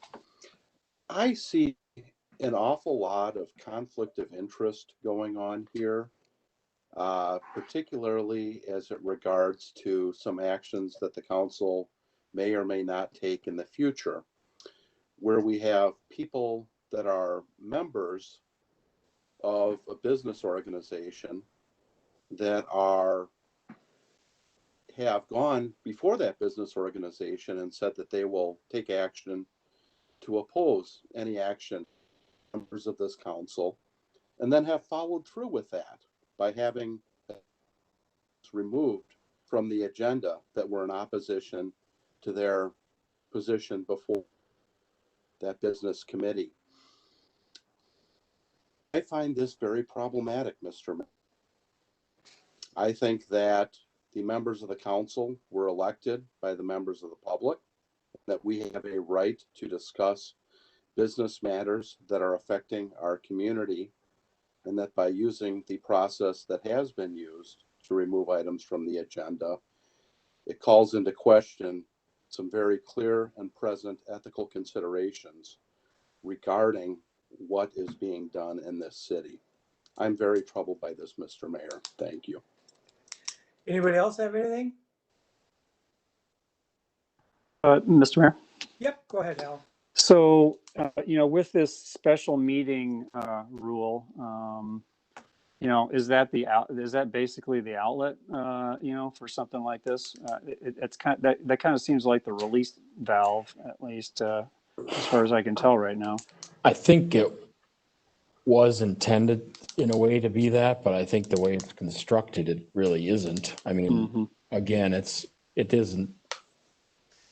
not giving the city administrator an easy out one way or the other. It's saying any two alderpersons can file a written request, but it's not compelling me to do it. And so then it's still asking me to use some judgment about how it fits and where I think things are at, which may be more than you want as a council or mayor for the administrator to be doing. I guess let me summarize though what I heard to see if I'm on the right track. Go ahead. Just before you finish up, or let me finish my comment. Thanks. And because I think I would like to, I think maybe our best move forward is to take away your discretion on that particular case. For a council member to call, or for two council members to call for a special meeting, that's a threshold there that, it's got to be something either serious or substantial. And it's not going to interrupt the regular meeting procedures or the priorities of the mayor and the city administrator, but it does give an opportunity for elected officials to bring forward, things that are of high concern and let the rest of the council hear those and take action if necessary. So I guess I think I would go down the road of beefing that the council members' authority in that particular area, and that's my thought. Thank you. Anybody else have any thoughts? So I'll summarize. Scott? I think what I heard is when it comes to general agenda setting, there is a concern by some that they're not able as a council member to kind of get a small coalition and not, a partner, so to speak, and bring any item they think is important up. There is also a sentiment that we have work plans and strategic initiatives and objectives, and we want to not necessarily be like other cities, bouncing from thing to thing every 2 weeks or so. So I mean, those are kind of the extremes of a council member should be able to put anything they want on any agenda, and no council member should be able to put anything that's not specifically or strictly related to the kind of the marching orders of the formal plans and processes. So somewhere, it sounds like council members are a little bit scattered on that continuum, but that you're interested in some research on making it a little more easy, some triggers for council members with some help. I didn't hear anybody say, well, that's not true. I don't think I heard a consensus that a single council member should be able to put an item on an agenda. I did hear, I think, a consensus that is willing to discuss having a certain threshold for council members getting it on, so that it's not just the mayor or the administrator setting the agenda. And then I wonder if that's really what we talked about is mainly related to general meeting, regular meetings of the council, and that this special meeting thing is probably misplaced. That isn't necessarily what you want. Is anytime a council member wants to get something on the agenda, that they use the special meeting provision to do so, because there's all kinds of things that can be used, weaponized with that process. So an example would be 2 of you file a request and I put the agenda out, and the other 5 of you decide not to show up to the meeting, and there's no quorum. So then nothing happens, right? So, and I've seen that play out in other cities. So you do want to have a process that people are willing to buy into, because 2 is not enough, basically, to get a meeting or compel a meeting unless you just agree to it. There has to be some kind of agreement. Otherwise, you can all use your other powers of not showing up to not let that happen. So I think I'll look at some special meeting language and see if there's things out there to compel. And then the council, frankly, can set the threshold that they feel is appropriate, but probably with shall being used. And then you can debate. I think you would have to debate at a public meeting then what you think is appropriate. Is it 1, 2, 3 council members?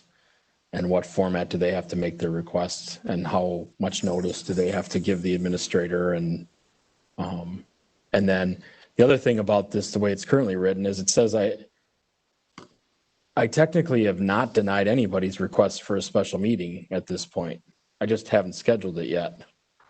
So, because there's nothing that says within 30 days, the city administrator will schedule the meeting. So understand that's not the point here. I'm not trying to play games. I'm just telling you that some level of clarity in these bylaws is helpful in areas where you think it might pinch or cause problems in the relationship or the ability to get your business done.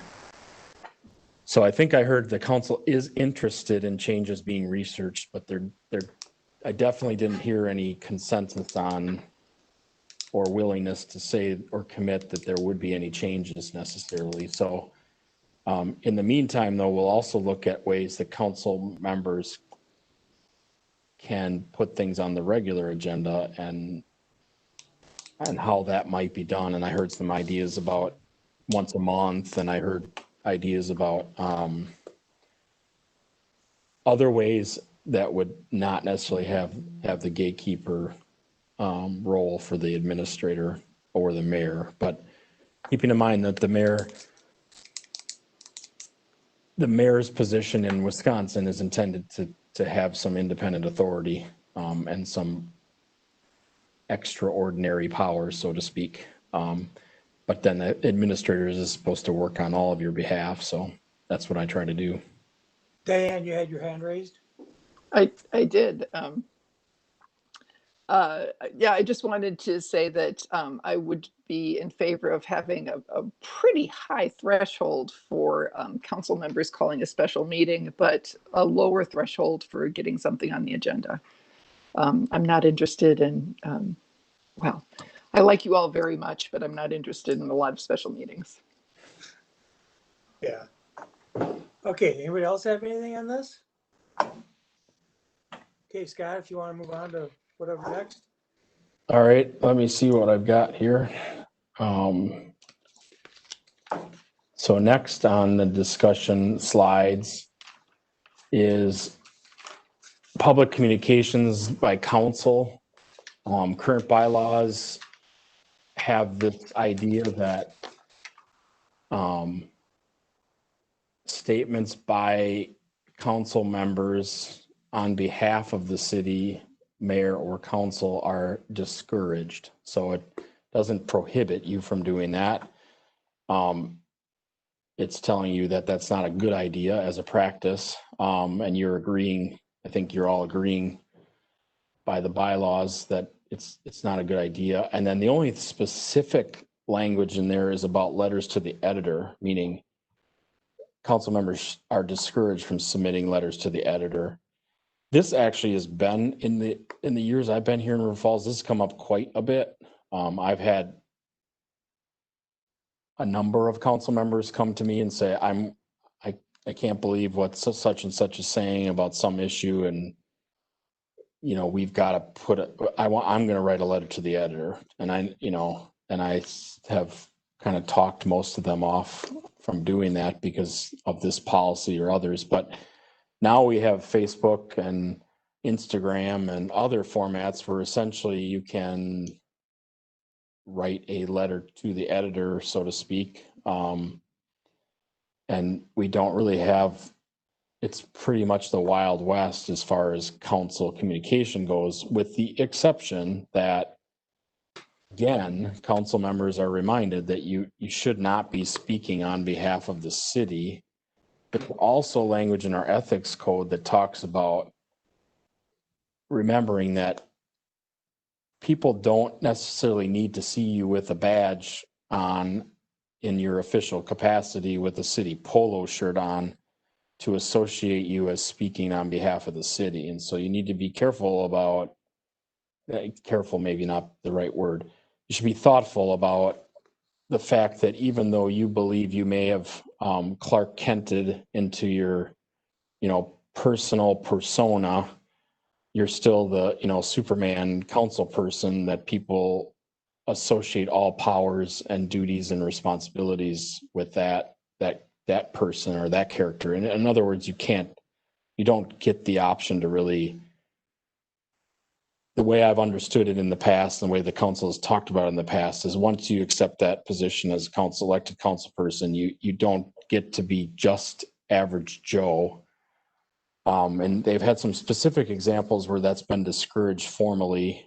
We've had a council member who kind of left the dais and said, right now I'm not the councilman such and such right now. I'm going to go talk at the podium as Citizen Joe. And it's like, well, that doesn't work. You can't, that's not really, that isn't how it works in most people's minds. So that's what's out there. Social media, there's obviously the open meetings law issue that you need to be aware of, but there isn't any specifically outlined council stuff regarding communications on what is considered personal social media accounts. I've had some questions from council members about that, who have been cautious and said, well, I don't want to, I've got this site and I don't necessarily, what about this? Can I post that or this or the other thing? And I've said, well, I can't really give you good advice about that. But certainly if there's 3 council members going back and forth on a Facebook post, that's not a good thing from an open meetings perspective. So, and you guys, you all can cross paths, whether you do it intentionally or not. And once you do cross those paths, you've crossed them. It's not, you can't say, well, you got to get out of this discussion now because I was here first. That's, it's just different. It's not something that we've dealt with in the past. And then this is, I guess, the basis of that is council is not an individual council member. We just talked about this with agenda setting. You know, that we want, just as a corporation, so to speak, as a corporate entity, public corporate entity, you want to speak with some consistent messaging. And so you don't want all of your people talking different ways. And you also need to be careful that you don't promise action. If you do promise action, you can certainly promise action of yourself. You know, you can say, I would never vote for that, or I'm not in favor of this. But you do need to be careful, especially on these public, in a public setting, saying, well, this is how it's going to go. I'll make sure it happens. So, but, you know, we're human, so there's, you know, emotions and other things involved. So I think I summarized that not as well as I could have, but as good as it's probably going to get summarized. But basically the idea is, does the council think this whole public communication, specifically public communications by council, is adequate enough? Or do you want us to spend more time on it? What are you know, we're not looking for work as staff by any means, but is the council fine with the way things are, or do you want us to research best practices for Facebook sites? And Mr. Simpson, I think we as a city, and I'm just curious about the history of this, but I think we benefit from a policy that says, with as far as our newspaper goes, that gives them some direction, because I don't think they necessarily understand that one councilman doesn't speak for the city as a whole. So maybe we need a policy that says whoever we establish as our formal newspaper enter into an agreement that it has some language saying that council member spoke on behalf of their own position, not of the city's. So when they do try to quote us or say what we're directing, that they do so in the manner where the public understands it's coming from that one individual, not necessarily the council as a whole. Thank you. yeah, and I'll just quickly, I do want to comment before we talk a lot about this, because I think we want to be careful.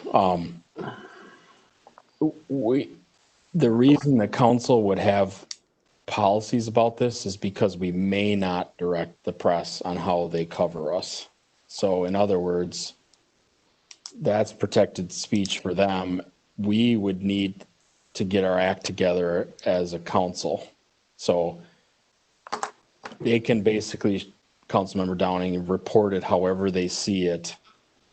What these internal bylaws and this idea of who speaks for the city is to make sure that we have agreement amongst us, that we are thoughtful about how we're speaking, because we know that the press, the public, and others would not necessarily disassociate your comments with the city. They would associate you as, and in fact, a common technique that I've been taught to be thoughtful about in my profession is, you know, certain members of the press will just take whatever comment they get from anybody with a title, because that's, you know, they're looking for that. They're not necessarily, most of them are responsible and are looking to get the official word from the official, but sometimes they'll call and or walk in and talk to people, and that's the quote they use, because that person had a polo shirt on and a name tag and said City of River Falls. So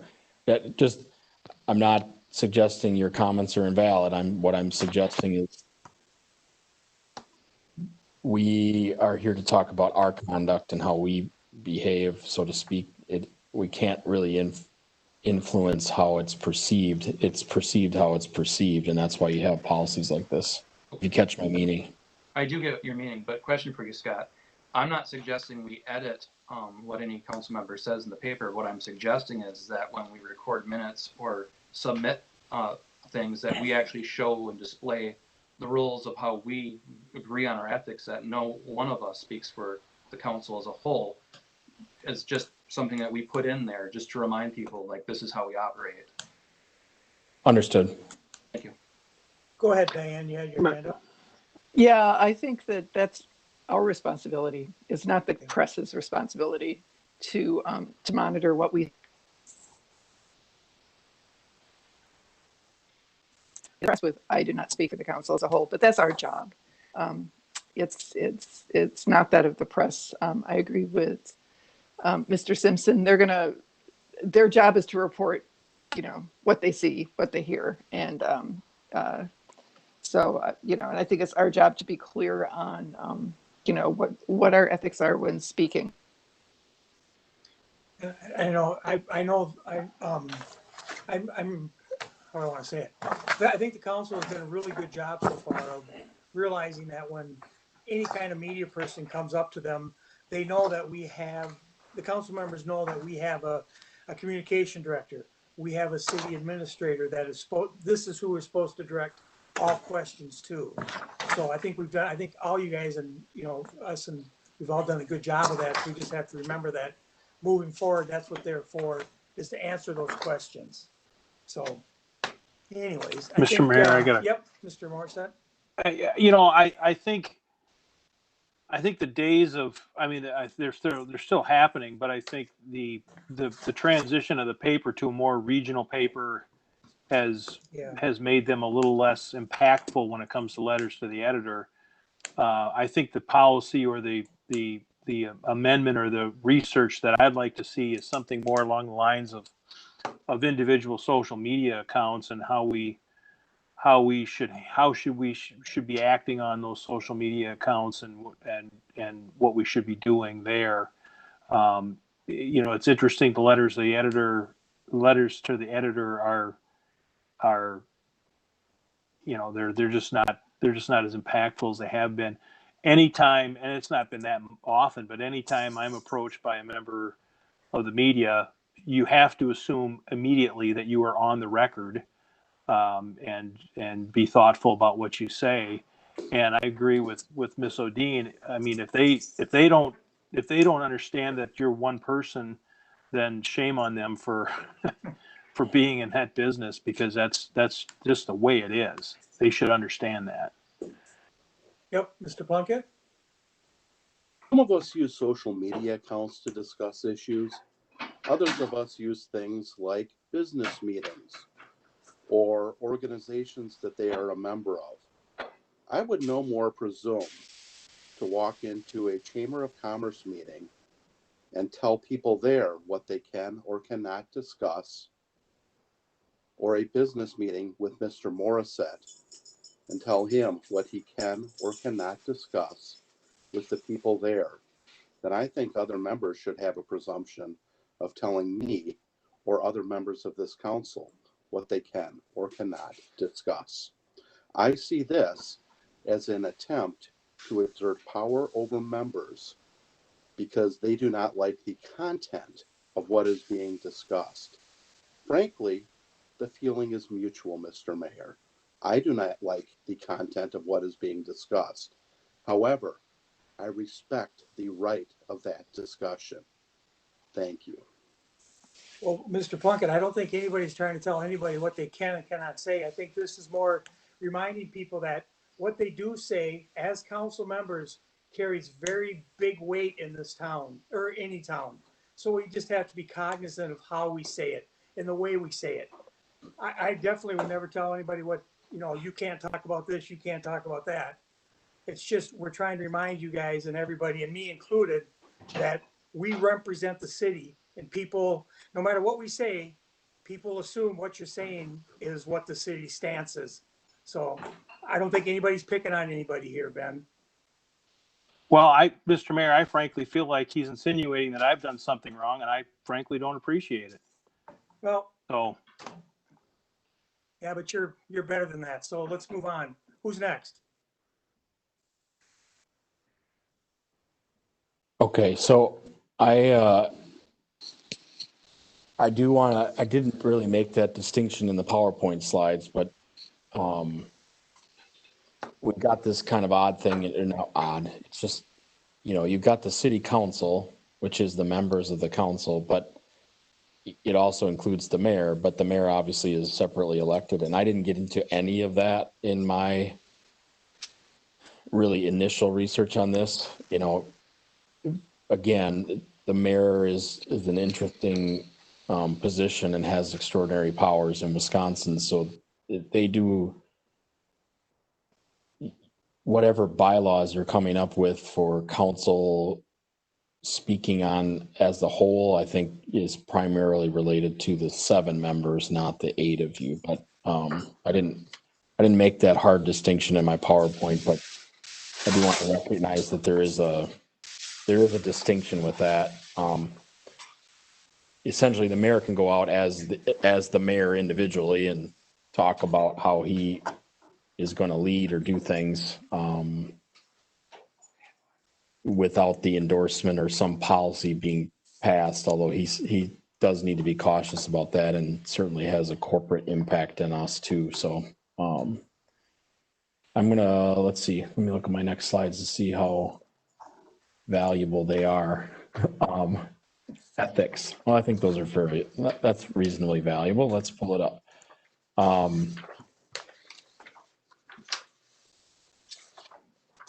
This is not intended to be a long course or a long discussion. I'll remind the council that they received at the organizational meeting, and I can provide it again if necessary. I think it's dated 2018. I think that's the one that Grant has sent me the latest. So there is a packet from Weld Riley that goes through a number of ethics things for elected officials. I'm not intending to go through all that and how it relates to open meetings and conflicts of interest and business interests and things like that. I just want to remind everybody, you know, you've got this this responsibility in the code and the bylaws and your ethical guidelines.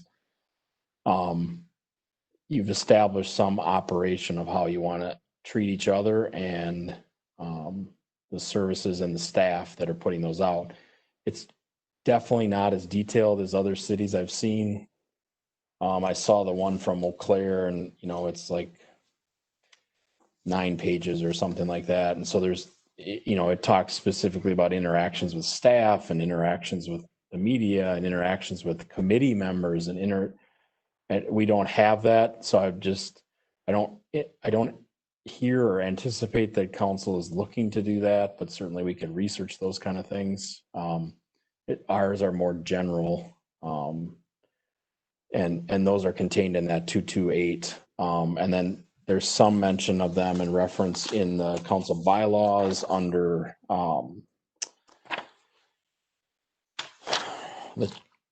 after you get through rules of order and some of those items, then you get some reference back to the code of ethics that we've discussed a little bit tonight. So ethics is number 7 or page 11 of the bylaws. And there again, it's just a really brief outline of or summary of things regarding responsibility to service, you know, and that talks about conduct both in official and private affairs should be above reproach and foster respect for the city. And then things like dedicated service, fair and equal treatment, conflict of interest disclosures, nepotism, and gifts and gratuities. So reminder too on all those things that if you have a concern about a council member or a staff member violating code of ethics, you certainly have the opportunity to speak directly to the city attorney about that. You can talk to myself, or if it relates to me, you can speak with the HR director, the mayor, or the city attorney, as far as that goes.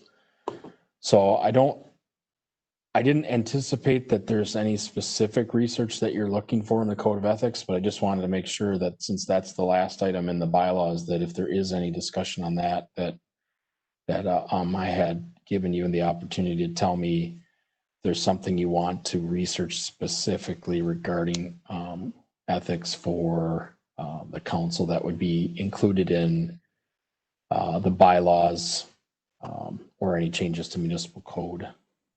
So I'm going to unshare my screen, and that's the end of my formal presentation, Mayor. Okay. Anybody have anything on ethics? No? Okay, Scott, let's see. Was there anything else anybody wanted to talk about according to this stuff? Otherwise, Mr. Bierstadt, it's up to you. Move to adjourn.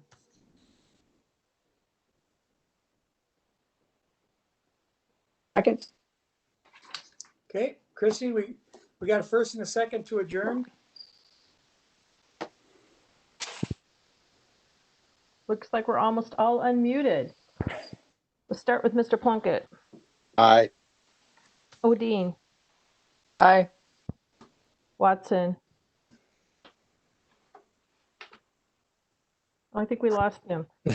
Oh, did we lose Hal? I think More he's steps. okay. Downing, Aye. Bierstadt. Aye. Thank you. Okay, thanks, everybody. Thank Thanks, you. Scott. Thanks, Christie. Thank you. Thanks, John. Thanks. Good discussion.